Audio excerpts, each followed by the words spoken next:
aplikasi viral berujang tragedi.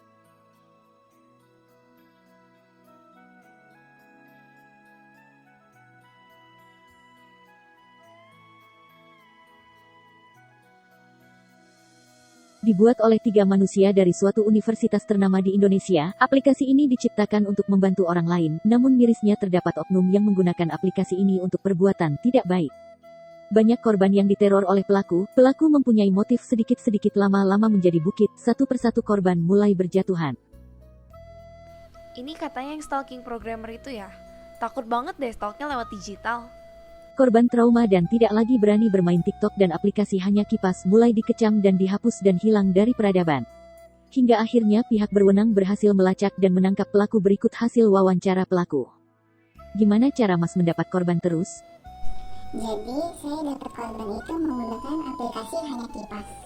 Awalnya sih saya cuma coba-coba, tapi lama-lama jadi ketagihan. Soalnya aplikasinya ini sangat mudah digunakan dan saya bisa dapat korban yang terus dikenal oleh korban sebelumnya, sehingga saya bisa viral dan terkenal. Kenapa Mas pakai aplikasi itu? Saya menggunakan aplikasi Hanya Kipas ini dikarenakan bunyinya yang mudah dan saya itu jadi mudah menggunakannya. Yang kedua, fiturnya itu yang lumayan banyak, yaitu saya bisa melihat hubungan antara dua korban saya dan apakah korban saya ini mempunyai calon-calon teman yang bisa saya jadikan target. Selain itu juga saya bisa melihat seberapa jauh hubungan dia dengan korban saya yang selanjutnya ini. Apa Mas gak kasihan sama 3 manusia penciptanya? Saya rasa tidak ya.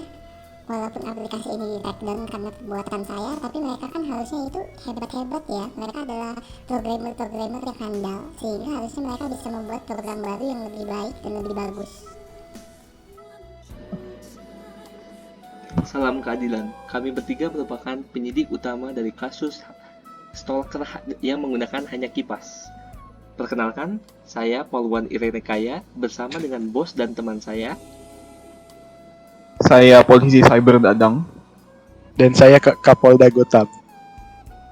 Kami bertiga akan menunjukkan penggunaan aplikasi Hanya Kipas yang digunakan oleh pelaku kejahatan. Dipersilakan kepada Kapolda.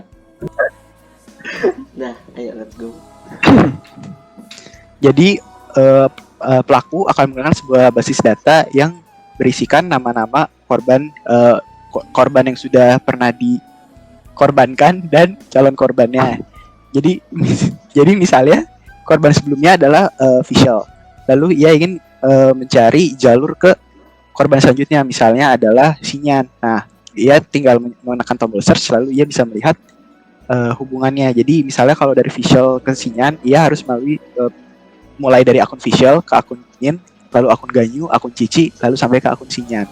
Nah, ini bisa dilakukan secara BFS atau Breadth First Search maupun secara DFS atau Depth First Search dan akan menghasilkan hasil yang berbeda. Hasil dari Depth First Search ini bisa digunakan sehingga pelaku lebih susah di-track karena dia harus melewati lebih banyak orang gitu.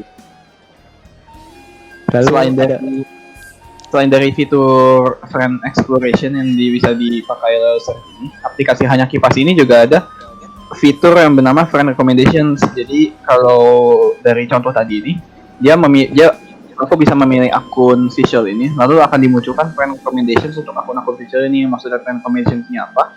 Jadi dia akan menunjukkan akun-akun yang punya banyak mutual friends dengan Visual ini, diurutkan dari yang paling banyak. Kalau ini contohnya dia merekomendasikan Kaya, karena Kaya ini punya 3 mutual friends dengan Visual, dan seterusnya sepertinya ada Fenty dan banyak lagi.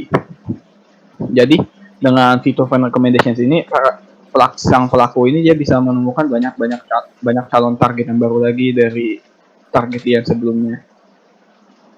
Dengan demikian, demonstrasi aplikasi Hanya Kipas sudah selesai. Saya Polwan Irene Kaya.